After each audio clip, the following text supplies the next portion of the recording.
Baik jamaah sekalian, kita awali majelis kita dengan lafaz basmalah. Bismillahirrahmanirrahim. Assalamualaikum warahmatullahi wabarakatuh. Alhamdulillahi rabbil alamin.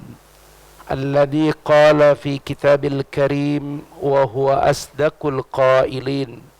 أعوذ بالله من الشيطان الرجيم والذين يقولون ربنا هب لنا من أزواجنا وذرياتنا قرة أعين وجعلنا للمتقين إماما أشهد أن لا إله إلا الله وحده لا شريك له وأشهد أن محمدا عبده ورسوله لا نبي بعده اللهم فصل وسلم وبارك على محمد إمام المرسلين قائد المجاهدين وعلى آله وأصحابه وأنصاره وجنوده ومن تمسك بسنته ومن دعا بدعوته ومن جهاد في سبيله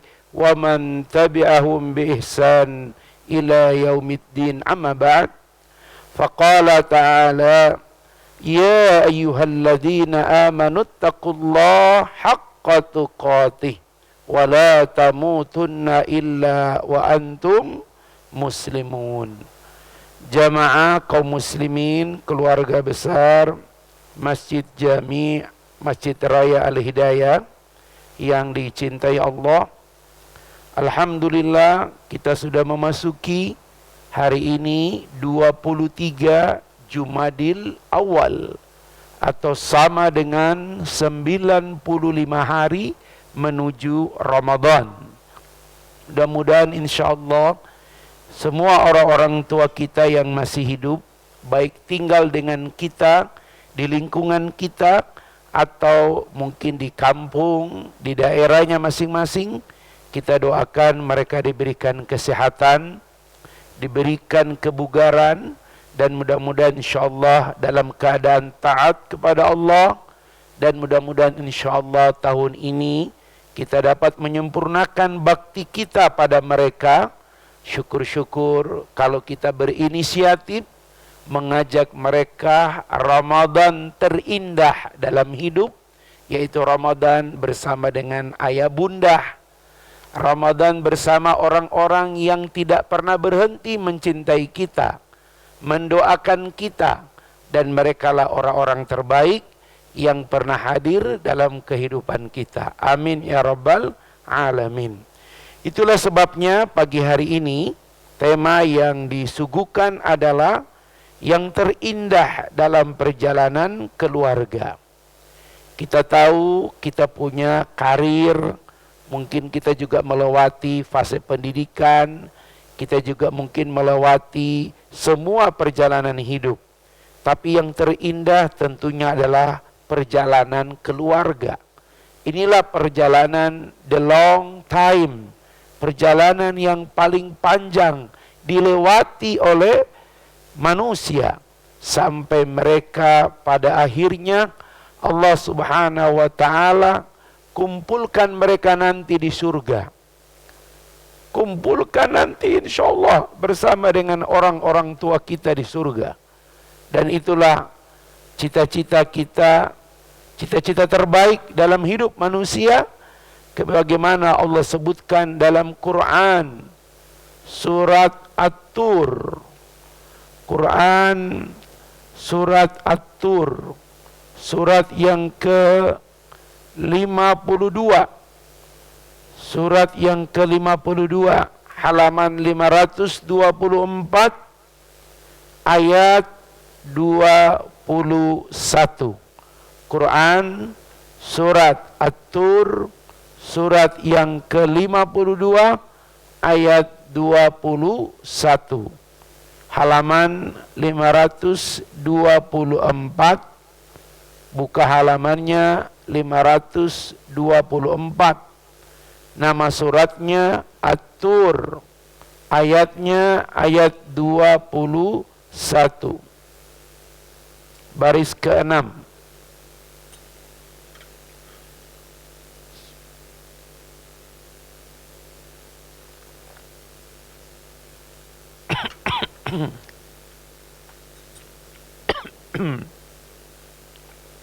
Surat At-Tur, surat ke-52, ayat 21. Kita baca, A'udzu billahi minasyaitonir rajim. Bismillahirrahmanirrahim.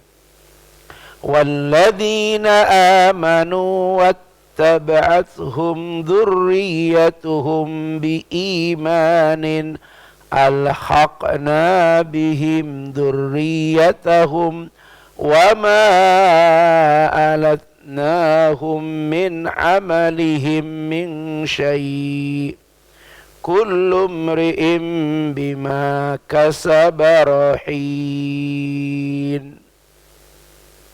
Bagus, mana itu mic zat?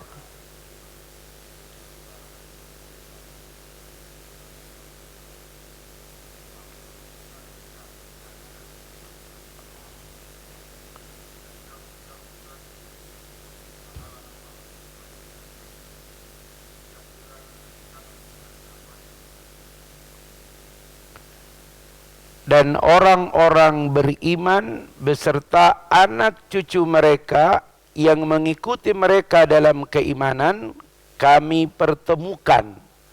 Al-haqna, sebagian ulama menafsirkan itu dicemplungin barang-barang di dalam surga. Beruntung kita kalau punya orang tua soleh, beruntung bapak punya cucu soleh.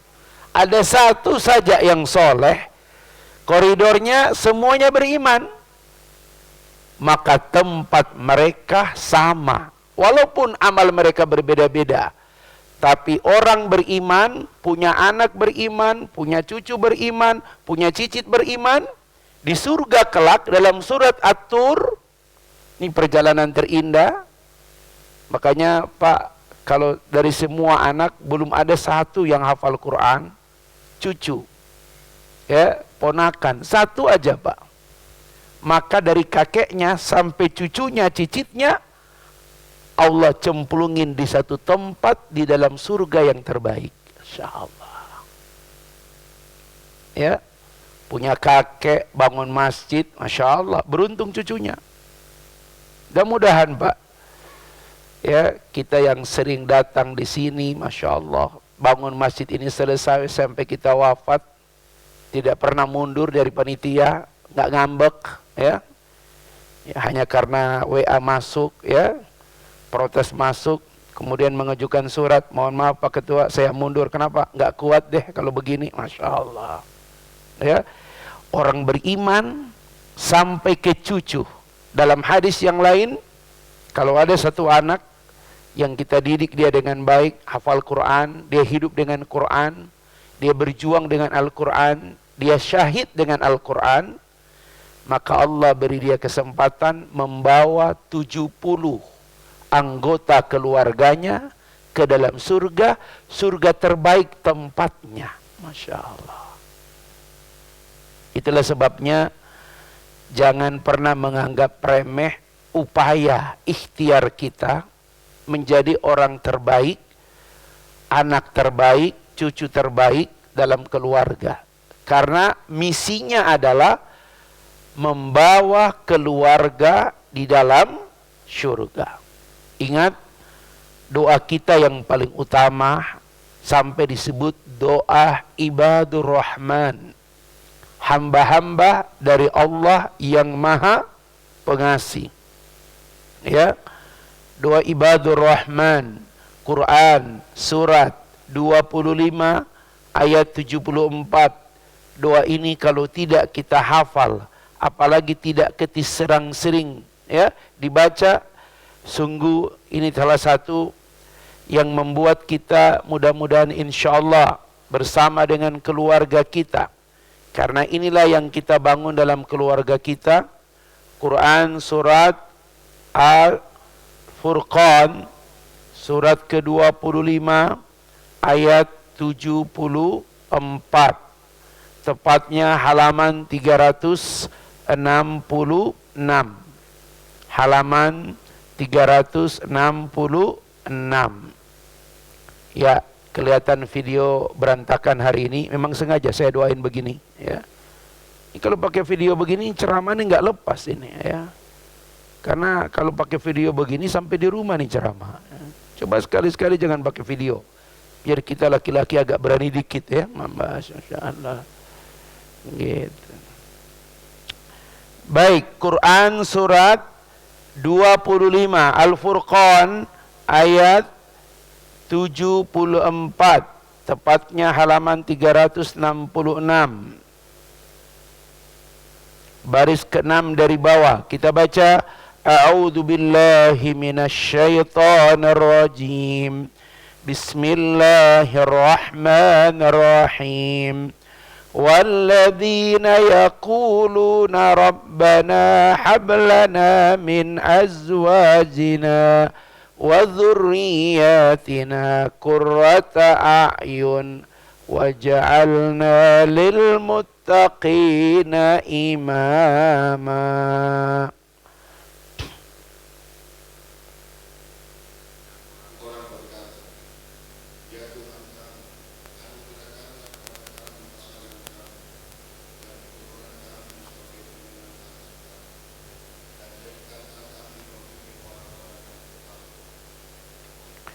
Kita berdoa, mudah-mudahan insyaAllah setiap saat kita masuk dalam kategori ini. InsyaAllah perjalanan terindah dalam keluarga. Mungkin Anda punya karir sampai eselon 1. Anda punya karir sampai bintang 4. Kini Anda profesor, tapi karir itu kadang-kadang tidak sebanding dengan perjalanan keluarga. Survei membuktikan ada 5 profesi paling tinggi tingkat perceraiannya. Ya, mohon maaf, 5 profesi ini paling tinggi. Di Indonesia tingkat perceraian tertinggi ada di Kabupaten Bogor. Saya pernah diajak istri karena dosen hukum dan syariah UIN Bandung setiap tahun membawa mahasiswa ke berbagai pengadilan agama. Kota Bogor, Kabupaten Bogor. Kota Bogor itu tertinggi setahun 2.000 orang. Kota Bogor. Ketika Covid kemarin 2020, 2021 ada sampai setahun 2.000 orang bercerai. Tapi Kabupaten Bogor tingkat perceraiannya adalah 10.000 orang setahun. Itu yang lapor. Ya. Yang putus begitu aja, wallahu alam. Tapi alhamdulillah berkat upaya lewat kampus, lewat pendidikan, kita mengupayakan apa yang namanya forum sebelum masuk ke persidangan, namanya mediasi. Ya, disitulah kemudian mengoptimalkan para ustadz, para kiai, para tokoh, dan mereka diberikan semua nomor-nomor telepon sebelum masuk pada perceraian. Alhamdulillah tahun kemarin Kabupaten Bogor mendapatkan penghargaan sebagai daerah paling berhasil mediasinya se-Indonesia. Gitu. Jadi nggak kebayang itu Pak ya. Makanya ibu-ibu jangan pernah minta cerai. Yang masuk akal tuh minta duit, itu yang masuk akal. Minta cerai, Masya Allah. Yang paling sederhana minta nasihat. Ya, pagi-pagi datang ke saya, belum ada apa-apa WA masuk. Ustadz pingin ketemu dong, saya pingin minta cerai. Hah? Saya nggak jawab. Pagi-pagi dia minta cerai, Masya Allah. Minta duit aja belum tentu saya kasih, ini minta cerai, Masya Allah. Coba kalau WA itu masuk ke istri saya, Bi, ini siapa? Ya, Abi, kok dia minta cerai sama Abi? Masya Allah. Jadi bahasanya itu dipikir saya ini suaminya. Untunglah istri saya nggak baca WA itu. Makanya pagi-pagi saya amankan handphone saya. Karena kadang-kadang orang tuh nanyanya begitu. Masya Allah, ya. Jadi kita lihat tadi, ya, impian kita terindah. Quran surat 52 ayat 21. Apa itu? Sekeluarga besar berkumpul di taman surga. Masya Allah, ini cita-cita kita, ya. Berikutnya Quran tadi surat 25 ayat 74, ya, penyejuk hati keluarga. Kata Imam Ibnu Abbas yang disebut dengan qurrata a'yun, penyejuk hati itu kalau keluarga taat pada Allah. Ini dia. Jadi kalau keluarga itu taat pada Allah, itu yang disebut dengan qurrata a'yun. Di masjid kita taat kepada Allah, di keluarga ketaatan itu bersinar dengan kesabaran, dengan kelapangan, dengan berbagi. Itu mudah-mudahan menjadi semua catatan perjalanan terindah dalam keluarga. Nggak ada bahagia yang paling baik kecuali kebahagiaan dalam keluarga. Ada orang sukses sampai profesor, tapi sayang, kalau pulang ke rumah, dia bukan siapa-siapa. Ya, kata istrinya, mohon maaf ayah profesor kalau di rumah. Kalau di sini staf biasa. Ya Allah. Ada jamaah saya, kapten kapal. Membawa kapal sampai ke luar negeri. Luar biasa. Tapi kalau pulang ke rumah, turun ABK. Masya Allah. Kaget saya. Pak, udah pulang pak? Udah lama Ustaz, udah hampir seminggu. Kok nggak ke masjid? Bos, Masya Allah, istrinya mengekang, gak usah kemana-mana. Udah pergi juga jauh-jauh, pergi-pergi. Masya Allah, pegang remote aja nggak boleh. Pegang remote, Masya Allah. Itu mah penderitaan itu, Masya Allah. Makanya tidak boleh suami itu takut istri. Tidak boleh. Kita harus lawan mereka. Takbir. Oh, Masya Allah. Kayaknya kalian takut semua ini. Masya Allah. Ya. Lawan para istri. Enggak boleh mereka mengekang kita. Kita punya hak. Kita seorang pemimpin. Kita seorang kaum. Kita harus berani melawan mereka. Takbir. Tak ada yang berani pula. Masya Allah. Takut mereka ibu. Karena ada mak di belakang tuh. Ya.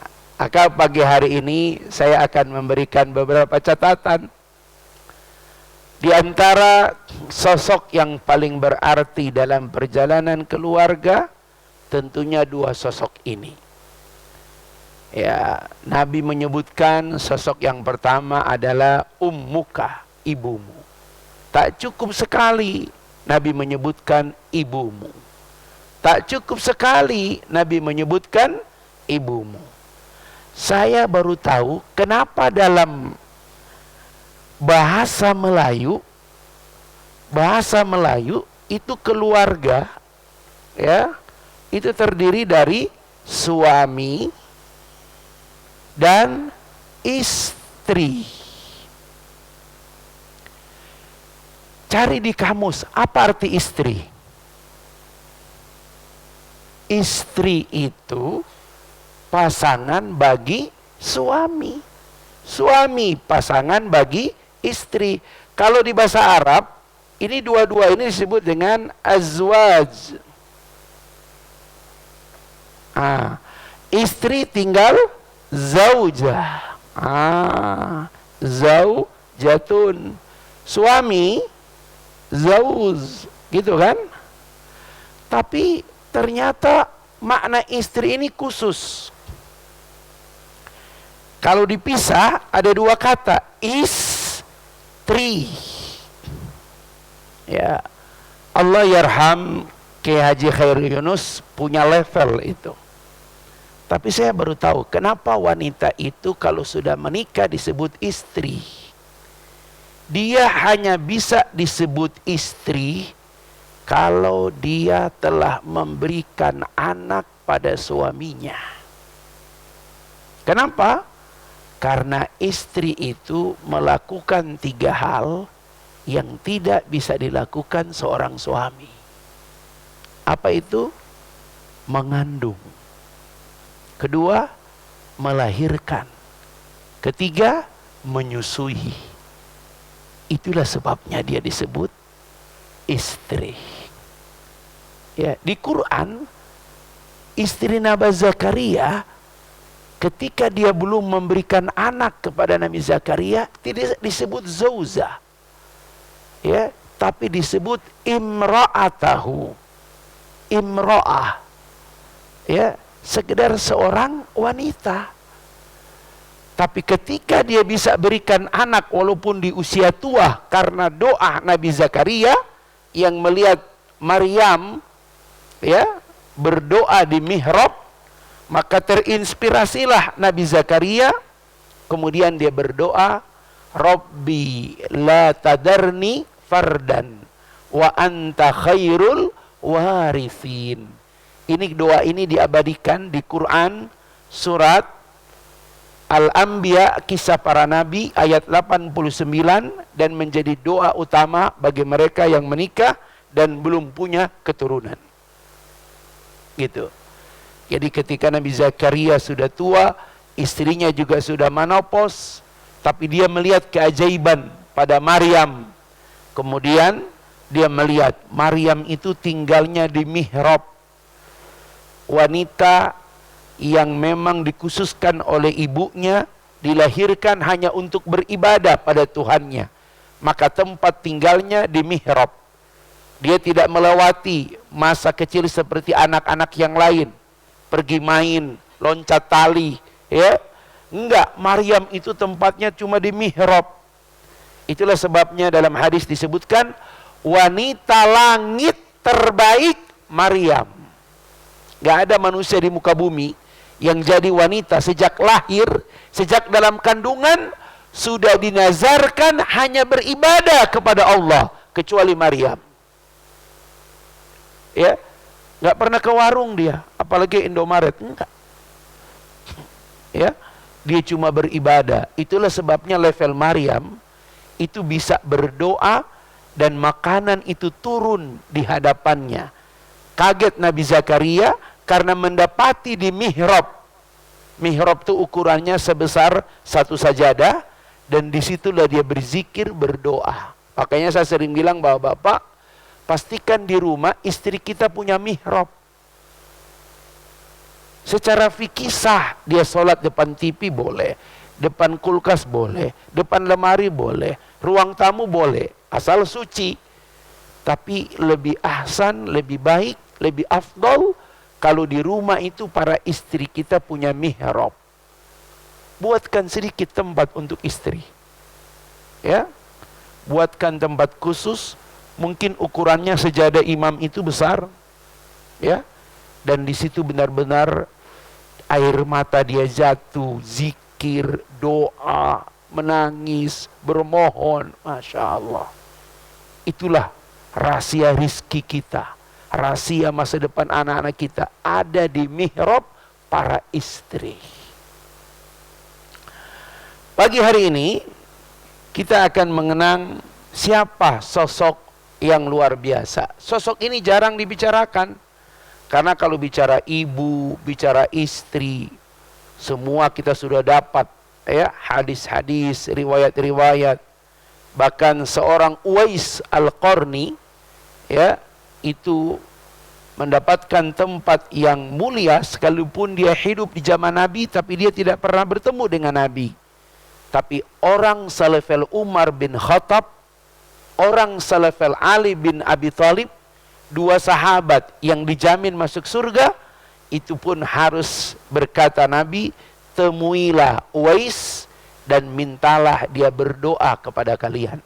Karena dialah penduduk bumi, asing di bumi, tidak dikenal di bumi, tapi paling masyhur, paling terkenal di langit.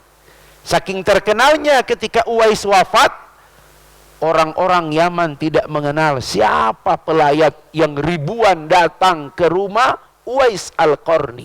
Tak ada satupun orang Yaman mengenal pelayat yang datang ke rumah Uwais Al-Qarni. Mereka ikut memandikan jenazah Uwais. Dan orang-orang itu datang dengan jubah putih, harum semerbak. Belum datang saja, puluhan meter wewangian itu menutupi seluruh penduduk Yaman. Orang-orang kaget, ganteng-ganteng, putih. Mereka itulah yang melayat, memandikan jenazah Uwais Al-Qarni. Ya, menyolatkan sampai menguburkan. Sampai akhirnya Umar bin Khattab menyampaikan kepada penduduk Yaman, kalian tidak tahu siapa mereka? Merekalah para malaikat, penduduk langit. Ya, yang datang memuliakan Uwais Al-Qarni. Kenapa? Karena dialah satu-satunya manusia di muka bumi yang pernah menghajikan ibunya dengan cara menggendong ibunya dari Yaman ke Makkah. Kalau pakai bis lewat jalan tol Yaman Makkah itu 11 jam. Dari mana ke mana itu, Pak? Semarang. Ya. Itu kalau jalan kaki, Pak. Itu menggendong, Pak. Jadi maksud saya begini, Pak. Coba kita berpikir bagaimana ada manusia yang begitu memuliakan orang tuanya karena dia miskin, tidak punya apa-apa. Miskin tidak menghalangi dia memuliakan ibunya. Masya Allah. Uwais Al-Qarni. Ini kita punya kemampuan. Kendaraan ada. Deposito ada. Aset ada. Ya. Tapi kita tak mampu memuliakan ibu kita. Cuma karena kita takut pada istri kita. Takbir! Tak lawan dia. Allahu Akbar. Masya Allah. Sampai kapan kalian bisa berani ini ya? Masya Allah. Ini harus ada gerakan perlawanan, revolusi para suami. Masya Allah. Gitu. Ya. Ini hari ini kayaknya ibu-ibu menyesal hadir pagi ini. Masya Allah. Kelihatan Ustadz tadi mampir di mana ini, tersawang dengan setan apa nih Ustadz ini? Kok menyuruh para suami? Bukan begitu. Itulah sebabnya Bapak-bapak sekalian, ada sosok yang perlu kita ingat karena dia begitu berjasa dalam kehidupan. Sosok itu adalah ayah. Ya.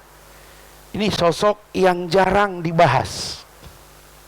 Ada dua, ayah dan ayah pasanganmu. Di Melayu disebut mertua. Ya, tapi semuanya dipanggil ayah. Gitu. Ada yang aneh. Sebelum menikah manggil om. Setelah menikah mertuanya tetap dipanggil om. Kacau tuh anak. Kenapa panggil om? Iya Ustadz, udah terbiasa. Nggak boleh. Dulu Ustadz saya panggil dia om. Saya mau melamar om. Oh silakan. Udah nikah om. Masya Allah. Nanti kalau anak kamu panggil dia apa? Om. Masya Allah. Eta mah gelo eta ya. Manggil ayah mertua dengan om. Makanya kalau jadi mertua baik-baik Pak. Ya Masya Allah. Ustadz, yang atur ayat 21, mertua masuk nggak? Masuk. Mertua masuk. Memang mertua itu tidak ada tali darah. Tapi dalam Islam ada yang disebut dengan mahram ghairu muaqqad. mahram yang tidak apa namanya, bukan abadi, ya. Jadi kalau istri itu mahram karena menikah, gitu. Tapi kalau cerai, pisah. Mahram yang tidak putus adalah mahram tali darah. Makanya saya sering ingatkan bapak-bapak, jangan lupa, di antara tanda istri-istri yang mulia adalah menjaga, dia mampu menjaga persaudaraan suaminya. Bukan sebaliknya, gara-gara istri, saudara kandung, terpisah hubungannya. Itu istri cuma jadi fitnah. Harusnya di antara istri-istri yang mulia adalah mampu menjaga persaudaraan suaminya. Harusnya dia tahu, dia dengan suaminya cuma hubungan air. Air itu suci karena pernikahan. Tapi hubungan saudara dengan suaminya itu ikatan darah. Tidak ada mantan abang, tidak ada mantan adik. Sampai kapanpun, dunia akhirat, saudara kandung tidak terpisah. Itu dia. Ya. Nah, oleh karena itu bapak-bapak, jamaah sekalian, ibu-ibu yang dicintai Allah, ada satu sosok yang ini dia luar biasa jasanya, ayah, father. Ya. Orang Jawa sering menyebut dengan, kalau dia sudah tua, eyang. Ya, dua-dua juga eyang, Ustaz. Cuma ada eyang uti, kalau perempuan, eyang kung laki. Eyang kung, kenapa disebut eyang kung? Kakung. Mungkin karena kebanyakan makan kangkung ya. Gitu. Kakung bahasa ya. Sumatera dipanggil apa? Mana orang awak nih? Orang Palembang panggil apa itu? Bapak. Datuk. Macam-macam ya. Palembang panggil apa kalau kakek? Kakek, nenek. Nggak bisa dipanggil andong, enggak. Oh, nek atang, nek ando gitu ya. Yang kalau Palembang itu ada tarikan gaya dulu baru lepas ya. Karena kebanyakan makan pempek ya, Masya Allah. Tapi memang itu bahasa luar biasa. Nanti maghrib, besok maghrib ya. Ya, Al-Hidayah sudah tercatat di Polres Tanah Sareal telah mengundang Ustadz Haikal Hasan. Saya ceramah di BUMN, tanya, masih ada jadwal Ustadz Haikal Hasan? Belum masuk Ustadz. Berarti masjid ini termasuk masjid yang ditanya. Nggak apa-apa, yang kita undang masjid ini bukan masjid baru. Nah, kalau udah masjid baru semua ustadz sudah boleh, gitu. Begitu.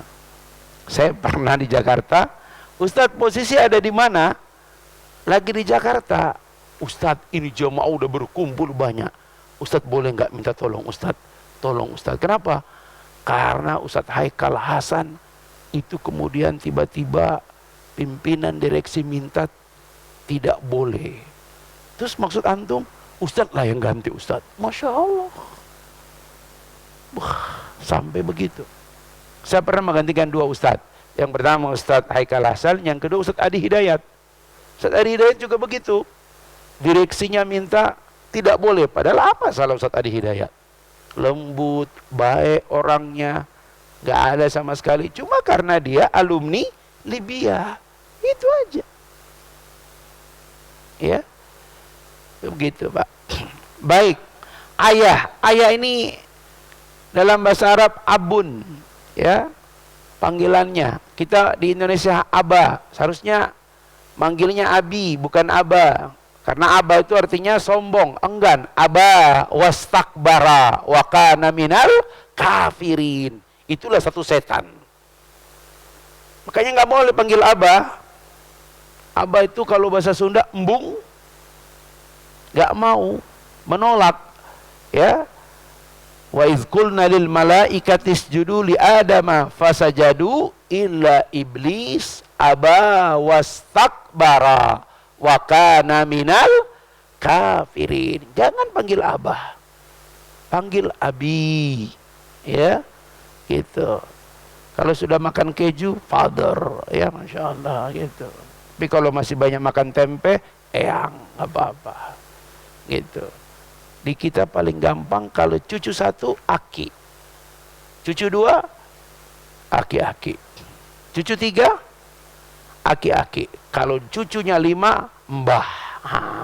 Ini mbah ini ya, Masya Allah.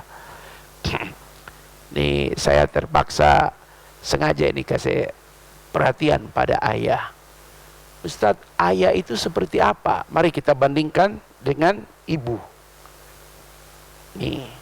Ini ayah, ini ibu. Ibu tuh disebutkan 3 kali karena dia mengandung, terus melahirkan, terus menyusui. Ini nggak bisa dilakukan ayah. Betul. Teknologi paling canggih hari ini belum bisa membuat seorang laki bisa mengandung, apalagi melahirkan, apalagi menyusui. Sampai hari ini orang-orang yang berjuang dengan lambang pelangi, ya, nggak tahu itu. Ustadz, kalau memang pelangi itu salah, kenapa Allah buat orang bencong? Jawabannya gampang. Ya, semua Allah buat tidak ada yang sia-sia. Tapi tidak semuanya kamu harus jadi seperti itu. Kotoran itu juga buatan Allah. Kenapa ada kotoran? Karena memang Allah buat ada kotoran dalam penciptaan alam, ada kotoran. Tapi bukan untuk dimakan. Sama dengan LGBT. Ya. Ingat, Allah buat manusia itu cuma 2. Inna khalaqnakum min dzakari wa unsa, laki perempuan. Adam dan Hawa. Bukan Adam dengan Asep. Mohon maaf Kang Asep. Ya. Jadi manusia itu suka maksa. Dan semua pendukung pelangi pulang gugur berguguran. Jerman pulang, Belgia pulang. Masya Allah. Gitu. Nanti malam kita lihat ya, Masya Allah, apakah Kabupaten Garut, Kecamatan Cibalong dengan utusan desa Maroko bisa mengalahkan Kroasia. Masya Allah, merebut tempat ketiga gitu. Tapi sayang saya tidak bisa nonton karena nanti malam jam 8.20 naik kereta menuju Kediri. Habis kota. Kebutuhan banyak di Kediri. Keretanya ada wifi ya, Insya Allah. Tapi nonton di handphone Pak, apalagi handphone tua. Bawa anak ke Kediri, turun ke Pare, liburan anak, bawa mereka ke camp bahasa. Karena libur akhir tahun begini, nggak terkontrol HP-nya, nggak terkontrol, apalagi di rumah ada wifi. Udah bawa mereka ke camp bahasa. Sampai kapan Ustaz? Sampai awal Januari. Gitu Pak. Saya kalau liburan anak cuma 2. Bawa camp bahasa atau ikut murakas Al-Quran. Murakas Al-Quran itu apa Ustaz? Ikut masuk hafal Quran 3 pekan apa 20 hari. Pulang minimal 10 juz dia bawa. Begitu Pak. Kalau liburan di rumah itu Pak, waduh berat. Berantem terus sama emaknya. Kenapa? Emaknya cuma 1. Kalau ada 3, melakukan 1 bab makanan, 1 bab, Masya Allah. Inilah rintihan seorang suami. Masya Allah. Bapak-bapak, mengandung, melahirkan, menyusui, ini tidak bisa dilakukan oleh seorang ayah. Ali bin Abi Thalib mengatakan, sampai kapanpun ayah tetaplah nomor 4. Nomor 1 ibu. nomor 2 ibu, nomor 3 ibu. Ayah itu baru nomor 4. Dampaknya, selama masih hidup, ibu yang diingat oleh anak-anak. Tapi kalau sudah tiada, yang lebih diingat itu adalah ayah. Nggak usah bohong, Pak. Kalau yang sudah tidak punya ayah ibu, coba mana yang lebih kita ingat? Ayah. Ibu mengajarkan kita tentang kasih sayang, tapi ayah mengajari kita tentang perjuangan hidup. Luar biasa, ya. Tua dia, keriput dia, tangannya itu masih ada bekas-bekas, uratnya muncul semua. Itu kalau kita bisa pegang, kita cium tangannya, Masya Allah, luar biasa. Untunglah Allah yarham Buya Hamka mengomentari 3 hal ini. Apa komentar Buya Hamka? Betul ibumu yang mengandungmu, nak, tapi darah pada tubuhmu darah ayahmu.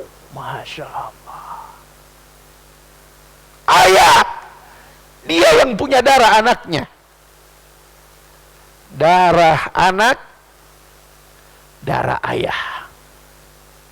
Dan sudah diteliti di lab 6 negara, 6 warga Amerika, Eropa, Afrika, Jepang, ya, Melayu, dites. Allah tidak pernah salah. Betul ibu yang mengandung, tapi darah anak itu adalah darah ayah. Luar biasa. Sebab kalau bukan darah ayahmu, nak, ibumu dicurigai. Iya, itu darah ayah. Masya Allah. Makanya dalam Islam, mohon maaf ini Pak, mohon maaf, Allah melaknat seorang yang menggantikan nama ayahnya pada anaknya, walaupun bercerai.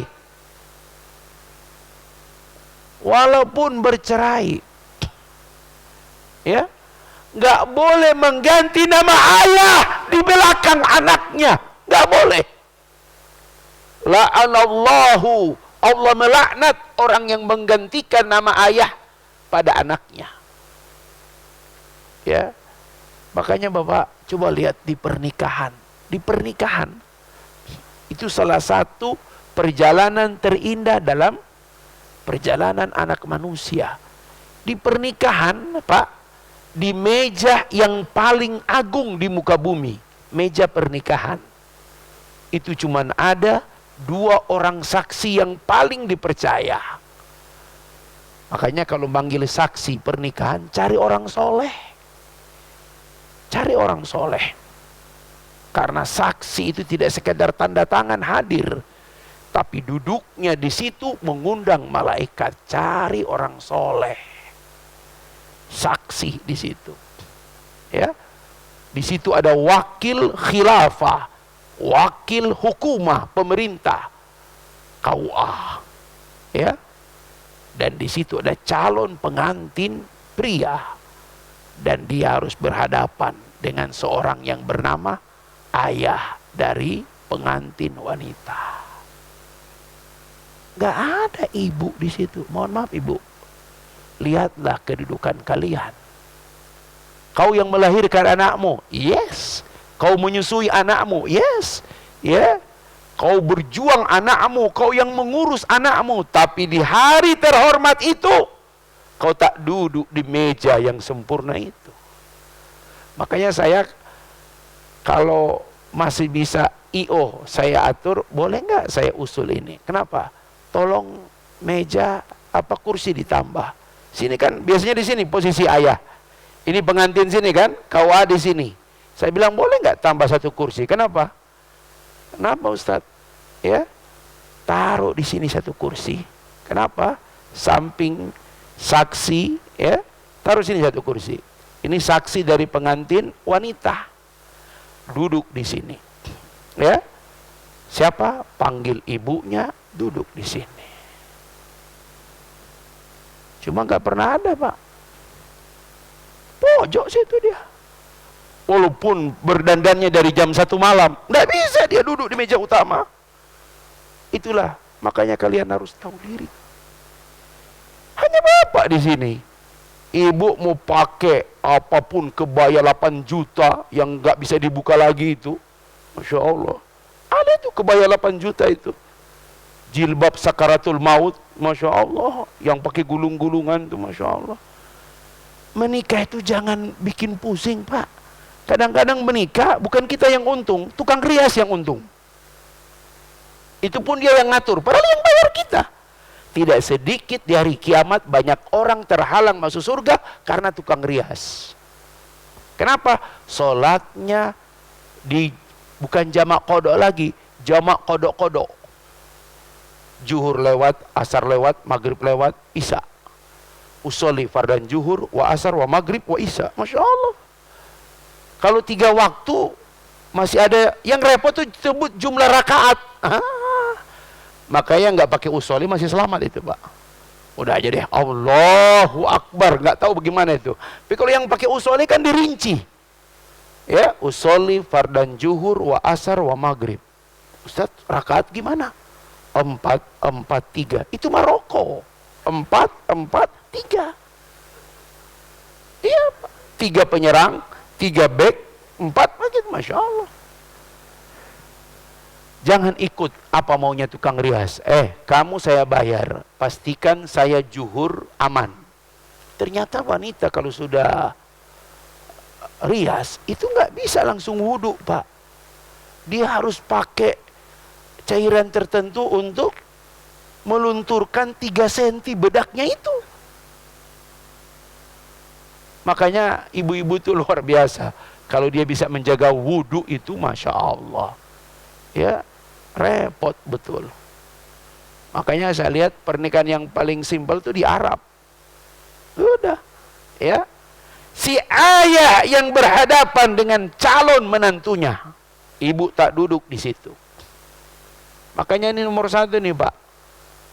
Ya, lambang kehormatan ada pada ayah. Itu dia. Makanya darahnya darah ayah, nggak bisa diganti. Ya, darah ayah. Itu yang harus kalian lihat. Jangan sampai kemudian kalian lupa pada ayah itu. Nah, betul nak, ibumu yang mengandungmu. Tapi ingat, darahmu darah ayah. Ini kadang-kadang kita lupa pada ayah. Kasihan dia. Pulang kampung, semua hanya cari ibu. Eyang Uti, hadiah-hadiah semua. Eyang ini, yang si Eyang Kung duduk aja. Ada sih cucu yang bilang, Eyang Kung mana? Kata Eyang Uti, udah nggak usah, kolot, udah sebentar lagi mati. Masya Allah. Kasihan. Ini hati-hati nih nasibnya. Ini kelihatan gagah cuma di masjid ini, Masya Allah. Di rumah, ya Allah, Masya Allah. Parah ini, pulang rumah langsung kata istrinya, "Bah, tuh piring kotor." Loh, Allah wala quwata illa billah. Ya, hati-hati loh, Pak, ya. Gitu. Makanya kalau ibu yang baik, kalau anak yang pulang dari mana-mana, liburan, "Assalamualaikum, Ma." Ayah, temuin ayah dulu. Nggak usah kau temuin apa, nggak usah kau bawa apa-apa. Kau bawa sesuatu yang berharga. Apa kata ayah? Nah, kau kasihkan ibumu, nak. Masya Allah. Itu ayah. Ya. Yang kedua, ibumu melahirkanmu. Betul, ayah nggak bisa melahirkan. Tapi lelaki pertama yang menggendong bayi itu adalah ayahmu, nak. Makanya kenapa kalau istri melahirkan, jangan sampai kita tidak ada. Pastikan kita di situ. Karena ada satu tugas yang kita ambil dari istri. Menggendong anak kita. Mengucapkan kalimat-kalimat tauhid di telinganya. Dan dialah orang pertama yang memeluk, mencium. Istri nggak bisa, jangankan menggendong anak, mengangkat tangan. Berat. Itu ayah. Itulah sebabnya perjuangan itu diajarkan oleh ayah. Ya, kesian ayah itu, Masya Allah. Makanya coba lihat, di rumah itu bukan saya mendukung pola feodal. Ada satu tempat duduk, kalau makan itu nggak boleh orang duduk di situ. Dan kalau makan penghuni kursi itu belum ada, belum boleh dimulai.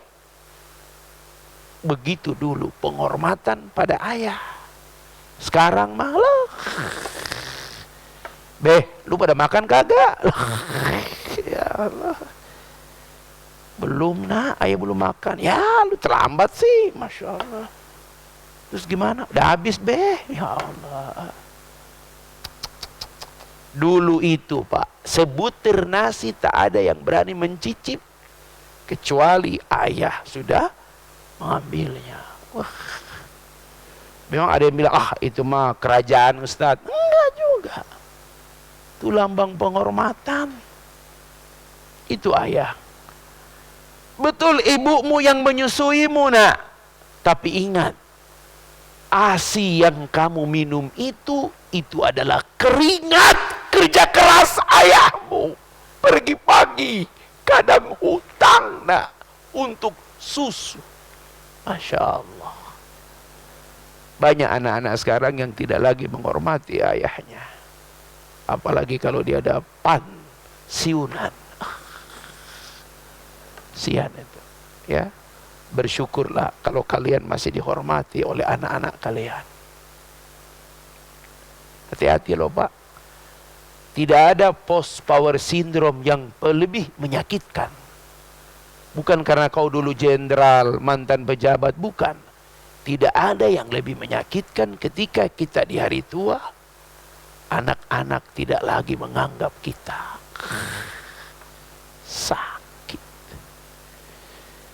Makanya nih ayat ini perlu dibaca nih. Makanya anak-anak kalau bisa mereka baca ayat ini. Quran surat 31, Luqman.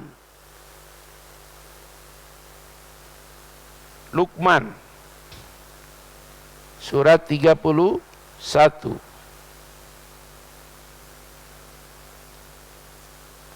Surat Luqman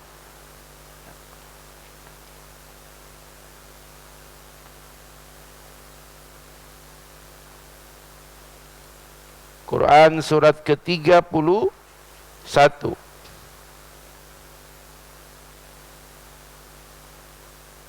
ayat 14. Dua ayat ini 14, 15. Halaman 412. Halaman 412. Syuruk jam 5.33. Ya, kita masih ada waktu kurang lebih 7 menit ya. InsyaAllah 10 menit lagi. Quran surat 31 ayat 14-15. Halaman 412. Surat Luqman. Kita baca.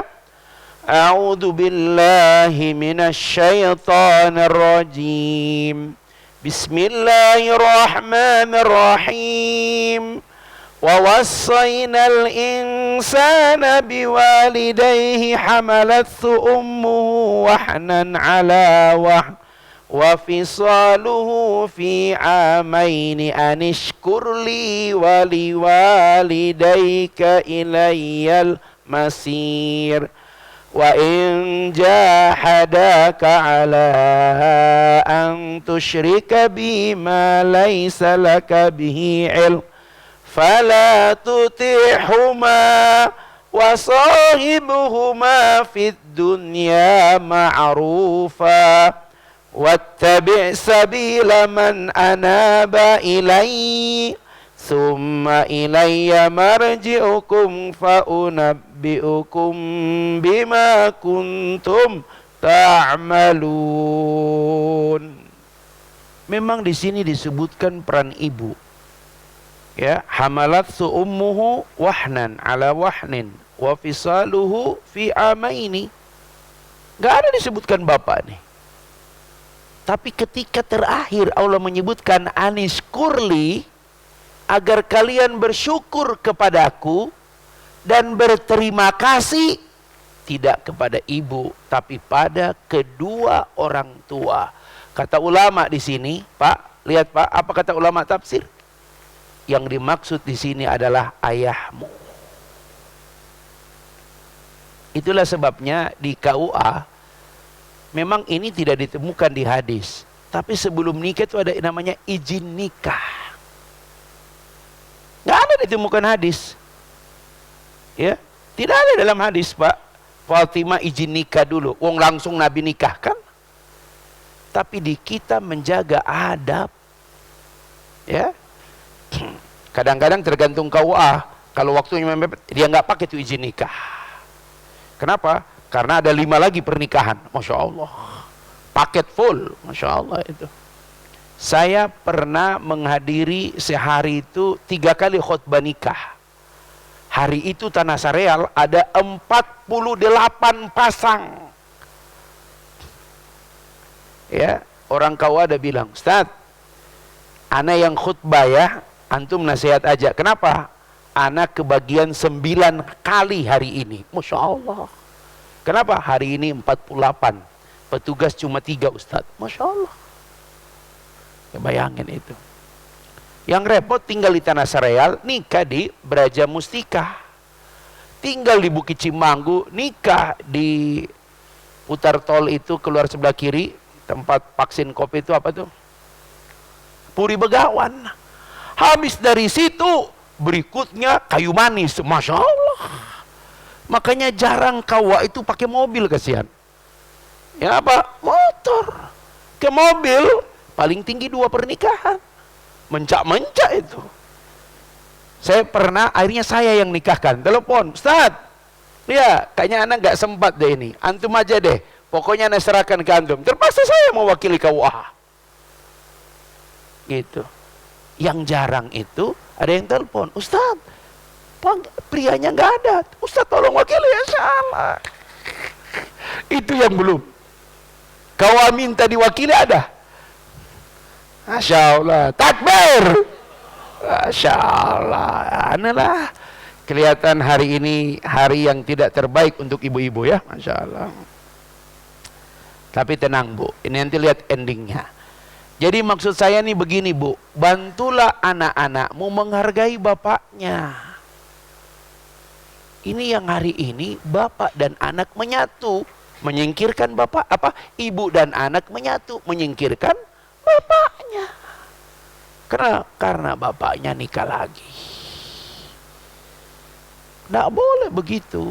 Nggak ada hak kamu melarang bapakmu nikah lagi. Justru kamu harus mensupport.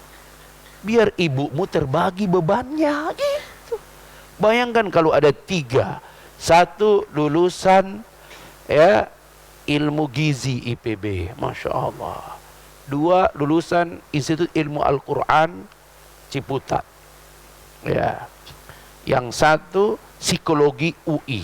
3 itu Masya Allah. Aman anak kita. Yang tambah 1 saat 4 lulusan NHI Bandung. Apa itu? Dapur. Kita punya 4 asisten, Masya Allah. Makanan, NHI muncul. Ini anak nangis UI, psikologi muncul, Masya Allah. Gitu. Ya, luar biasa itu. Nyaman betul itu. Tapi Ustadz, itu cuma mimpi Ustadz. Masya Allah. Hei, ingat kaidahnya. Minimal kita pernah bermimpi. Takbir. Bermimpi aja nggak bisa. Melaratlah kau. Masya Allah. Ya. Bantulah ayah itu agar anak-anak menghargai. Tak ada yang lebih sakit.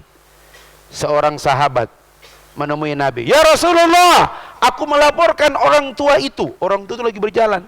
Dia masuk di rumahku tanpa izin. Dia makan di rumahku tanpa izin. Dia menginap di rumahku tanpa izin. Kata Rasul, mana orang tua itu? Itu. Kata Nabi, cobalah kalian temui dia, panggil. Sahabat bergegas. Ya Syekh, dia kaget. Ada apa? Rasul ingin menemuimu. Betapa senangnya dia datang kepada Rasul. Ya Rasulullah, aku bahagia engkau ingin menemuiku. Kata Nabi, pemuda ini komplain padamu. Kau masuk di rumahnya tanpa izin. Kau makan di rumahnya tanpa izin. Bahkan kau nginap di rumahnya tanpa izin. Apa betul? Betul ya Rasul. Apa hujahmu? Karena dia putraku ya Rasul. Wajah Nabi yang kelihatan teduh, merah memandang ke pemuda itu. Kata Nabi, ini catat baik-baik ini. Bu, bantu semua anak supaya ingat hadis ini. Kata Nabi kepada pemuda itu, anta wal mal li abika. Dirimu dan hartamu milik ayahmu. Masya Allah. Kita ini Pak, apa yang kita miliki, tabungan, deposito, keluarga, itu aset ayah kita. Makanya kenapa seorang ayah hampir tidak pernah meminta kepada anaknya. Malu dia.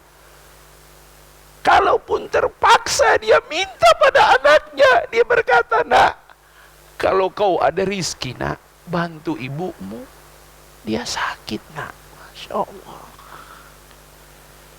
Coba lihat, pulang ke rumah, ini akhir tahun ada libur, temuin ayah kalian, buka lemari, periksa bajunya. Kadang baju itu masih baju yang 20 tahun yang lalu. Tidak ada baju yang banyak. Kenapa? Jangan kau buka lemari ibumu. Lemari ayahmu juga penuh baju ibumu. Sang ayah tidak punya banyak baju nak. Karena bagi dia bukan itu yang terpenting. Yang terpenting anak-anaknya sukses dan bahagia. Itulah aneh kalau ayah sakit, kemudian kita tidak datang melihatnya. Kenapa? Karena dia tidak pernah bilang kalau dia sakit. Salah satu dosa kita terbesar, mohon maaf, kita menjauhkan anak-anak kita dengan ayah. Cucu dengan neneknya dekat, tapi dengan eyangnya hampir cucu tidak mengenal eyangnya. Kesalahan itu. Hari-hari libur begini, bawa anak-anak kita lebih dekat dengan eyangnya. Biar eyangnya bisa bertambah umurnya karena dia masih dianggap oleh cucu-cucunya. Yang punya ayah, ya akhir tahun ini pasti ada libur. Dan pemerintah memberikan cuti bersama. Sekolah mulai pekan depan libur. Temuin ayah, ya. Bawa dia sesuatu yang dia suka, dia bangga. Ya, bawa anakmu yang hafal Quran itu, setorkan hafalan itu kepada ayahnya. Ya, pada eyang. Eyang, aku udah hafal juz 30 eyang. Eyang dengarin ya eyang. Nangis dia, ya Allah. Ini dia yang akan membawa dirinya dicemplungin Allah ke dalam surga yang terbaik. Bawa Pak, mari kalau ada hari-hari libur, anak-anak kita bawa, temuin itu. Ustadz, eyang udah nggak ada. Cari saudara kandungnya. Bawa anakmu, temuin paman. Temuin uak. Kau lihat di wajah uak, ada wajah ayah itu. Ya, saudara kandung ayah itu mewakili ayahmu jika dia sudah tidak ada. Sekali lagi jamaah sekalian, jangan kita cuman sibuk, kita lupa ada orang-orang yang sangat mencintai kita. Your father is your life. Ayahmu adalah kehidupanmu. Tak terukur berapa perjuangannya. Anda tidak pernah tahu bagaimana dia berhutang kiri kanan, menutupi semuanya demi kita dan masa depan kita. Dan itu tidak pernah dia catat. Ya, perjalanan yang paling indah dalam keluarga ketika kita bisa menghargai sosok yang paling luar biasa perjuangannya, dialah ayah gitu. Mudah-mudahan Allah Subhanahu wa taala memberikan umur jika dia masih hidup, memberikan dia kesehatan, dan mudah-mudahan tahun ini kita bertekad Ramadan bersama ayah. Buat dia bangga, sahur sudah disiapin, buka sudah disiapin, taraweh dia diantar di masjid yang insya Allah tahun ini kita taraweh di masjid baru insya Allah. Takbir. Biarkan dia duduk di saf terdepan, karena di saf terdepan itu sudah ada tempat 52 saf, 52 orang, 52 orang ayah yang akan menempati saf pertama Masjid Al-Hidayah di tanggal 23/03 tahun 2023. Itu Ramadan hari pertama. Tanggal Masya Allah ini ya, 23/03 tahun 2023 Ramadan tanggal 1. Taraweh pas hari libur, karena tanggal 22 Maret hari libur. 22 Maret itu hari libur. Masya Allah, panitia Ramadan siapkan semuanya, Masya Allah gitu ya.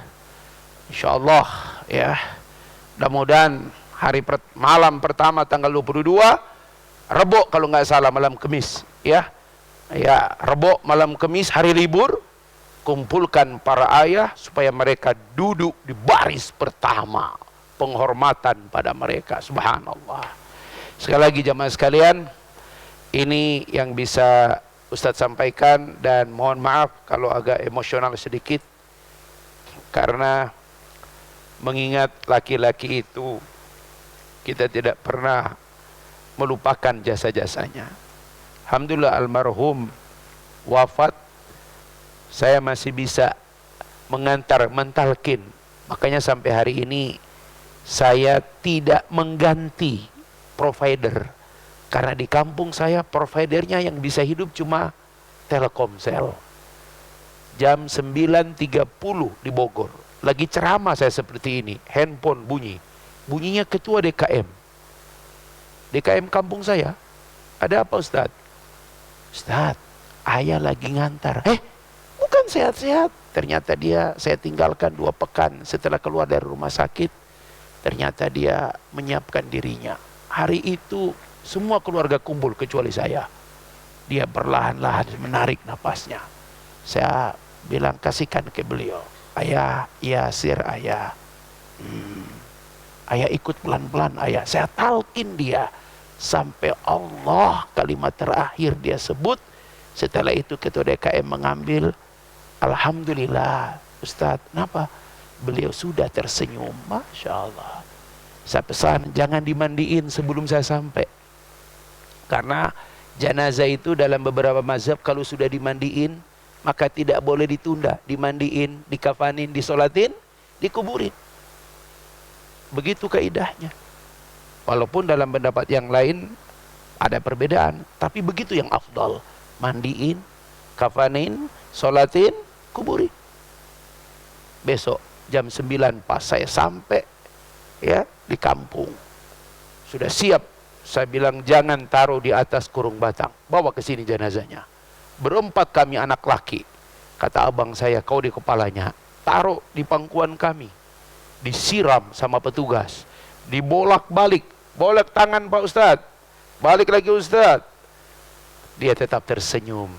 Saya terpaksa membaca Bismillah ala millati Rasulillah, ditutupkan karena dia masih senyum, tutup bibirnya.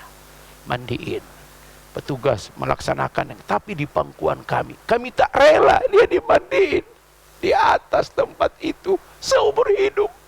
Kami tak pernah mandiin dia walaupun dia sakit. Balik selesai, itulah bakti kami terakhir. Selesai saya membersihkan diri, ganti pakaian, menyolatkan dia. Masya Allah, itulah solat terbanyak yang pernah ada di kampung saya. Masjid penuh, jamaah di luar masih penuh. 2 kali kami solat. Pertama saya yang mengimani, yang ketua DKM yang mengimani. Masya Allah. Dari kampung ke tempat pekuburan, dari sini ke Bubulak, jarak mengkuburkan. Tidak bisa lagi pakai mobil karena orang sudah penuh. Padahal dia bukan tokoh, dia bukan siapa-siapa.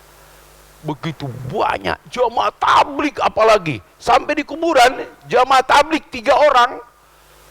semuanya wajah Arab. Kaget saya.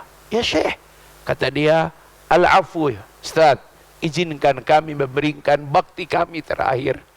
Dulu kami pernah diberi makan sama almarhum. Masya Allah. Mereka ingat orang tua kami beri mereka makanan. 3 orang itu siap sudah turun. Kami belum sampai. Mereka jamaah tabligh itu dengan janggut, dengan jubah putih sudah ada di lahat. Belum pernah saya lihat ada orang meninggal, jenazahnya belum ada, mereka sudah tunggu di lahat karena mereka nggak mau diambil alih orang lain. Saya bilang, izinkan satu saja, saya bilang, abang saya turun. Ya, terpaksa abang saya turun hanya sekedar melihat mereka yang mengatur, membuka kafan ayah, membaringkan. Masya Allah, penghormatan pada dia. Saya juga tak bayangkan kalau saya wafat, apakah ada penghormatan seperti itu. Padahal ayah saya itulah yang memberi makan ketika ada khuruj. Dialah yang menjamu jamaah tabligh di kampung saya pertama. Maka mereka ingat itu. Saat mereka berkumpul istima, mereka dengar almarhum meninggal. Maka mereka tak datang ke rumah karena tak bisa lagi. Manusia ada penuh. Mereka tunggu di kuburan. Masya Allah. Kaget saya. Agak sedikit ngaku lah Ustadz kan gitu. Pas saya datang, hah Syekh, biarkan kami yang mengurusnya Ustadz. Masya Allah. Saya tak turun di bawah Pak. Itulah dia ayah. Jamaah sekalian, mudah-mudahan insya Allah 22 Maret hari libur kita taraweh, 23 Maret insya Allah kita puasa sehat-sehat. Mudah-mudahan rentang waktu itu ada waktu untuk ayah kita. Allahumma salli ala Muhammad wa ala ali Muhammad. Allahumma wafir li wali walidina. Allahumma wafir lana wali walidina. Allahumma wafir lana wali walidina warhamhum kama rabbawna sigara. Allahumma wafir lahu warhamhu wa'afihi wa'fu'an. Allahumma wafir lahu warham wa'afihi wa'fu'an. Wa akrim nuzulahu wa wa'si madkhalahu wa adkhilhu jannata ma'al abrar. Wa adkhilhu jannata ma'al abrar. Wadkhilhu jannata mal abrar. Ya Aziz, ya Ghafar. Ya Rabb, jika ibadah kami selama ini punya nilai di sisimu, jadikan dia pahala mengalir pada almarhum ya Allah. Ampuni dosa kami padanya. Ampuni yang membuat dia lebih banyak menangis daripada tersenyum. Ampuni sikap kami. Ampuni pasangan kami jika dia kurang menghormati, apalagi membahagiakan dirinya ya Allah. Ampuni kami para suami, kurang mampu membahagiakan orang tua istri kami ya Allah. Allahumma ya Allah, jika dia masih hidup ya Allah, beri kami waktu, beri anak-anak kami ya Allah menghormatinya ya Allah. Ya Rabb, antarkan dia di bulan Ramadan tahun ini. Beri kami kesempatan berbuat yang terbaik untuknya ya Rabb. Perbaiki hubungan kami dengannya. Perbaiki hubungan pasangan kami dengannya ya Rabb. Allahumma ya Allah, nas'alukal huda wat tuqa wal afaf. Allahumma arzuqna taubatan nasuha. Allahumma inna nas'aluka min husnil khatimah. Rabbana taqabbal minna innaka antas samiul alim. Wa tub alaina ya Allah innaka antat tawwabur rahim. Sallallahu ala Muhammad wa ala alihi wa baraka wa sallam. بفضلك سبحانك ربك رب العزة عما يصفون والسلام على المرسلين والحمد لله رب العالمين سبحانك اللهم وبحمدك أشهد أن لا إله إلا أنت أستغفرك وأتوب إليك والله موافق إلى أقوم الطريق السلام عليكم ورحمة الله وبركاته.